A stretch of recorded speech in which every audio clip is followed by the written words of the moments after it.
안녕하십니까. 송원석의 알기 쉬운 경제 이야기 시간입니다.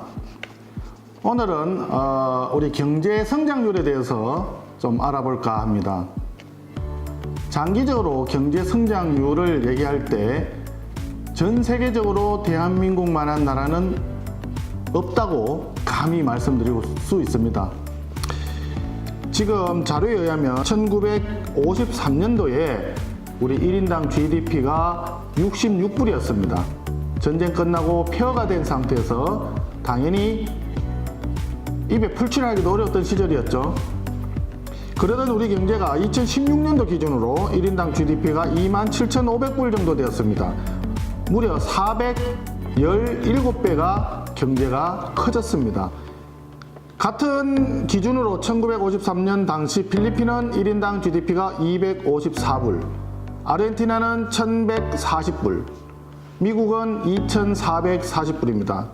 그러니까 필리핀과 아르헨티나가 우리나라보다는 엄청 선진국이었죠. 특히 아르헨티나는 미국의 반 정도였죠. 2440불과 1140불 정도.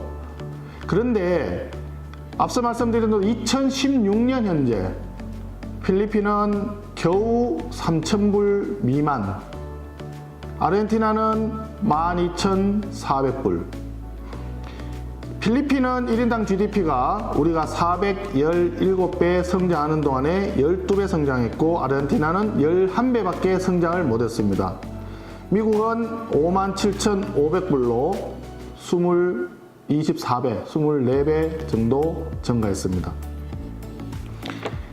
그래서 전 세계적으로 대한민국은 한강의 기적으로 일컬어지고 있죠.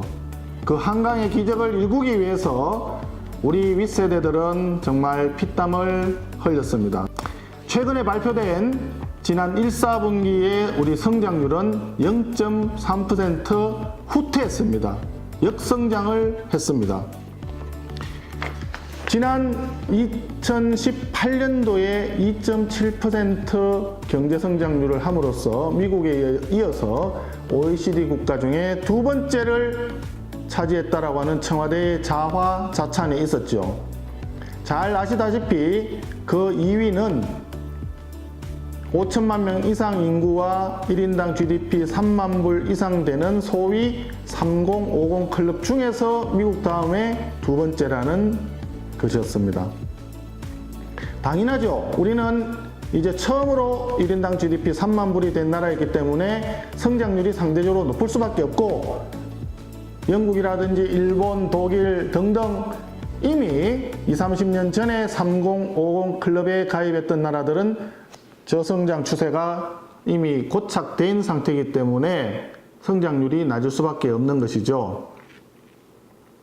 OECD 국가 전체 중에서는 우리나라 작년 경제 성장률이 그동안에는 11위, 12위 혹은 13위, 여기에서 약간씩 진폭이 있었으나 작년 같은 경우에는 18위로 뚝 떨어졌습니다.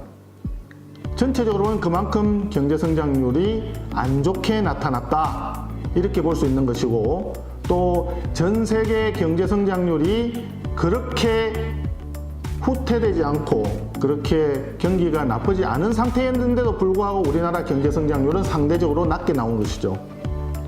그런데 이번 1사분기 성적표는 더욱 참담합니다. 앞서 말씀드린 대로 마이너스 0.3%입니다. 이 마이너스 0.3%가 어떤 수준이냐? OECD에서 나온 자료에 보면 지난 1분기에 성장률이 헝가리가 1.50%, 미국은 0.78%입니다. 영국도 0.50%, 독일이 0.42%인데 반해서 역성장한 나라는 멕시코가 마이너스 0.2%, 우리 대한민국이 마이너스 0.34%입니다. 지금 이런 역성장 결과를 놓고도 우리 경제가 견실한 흐름을 보이고 있다. 총체적으로 봐서 경제는 성장하고 있다. 이렇게 진단하는 것은 정말 대단히 잘못된 진단이 아닐 수가 없습니다. 경제의 경우에 심리적인 효과가 있기 때문에 경제가 나쁘다 하면 정말로 나빠질 수가 있습니다. 그렇기 때문에 부정적으로 보는 시각을 조심스럽게 해야 될 필요도 물론 있습니다. 그렇지만 정말 위기를 인지하지 못하는 순간에 위기가 닥치는 겁니다.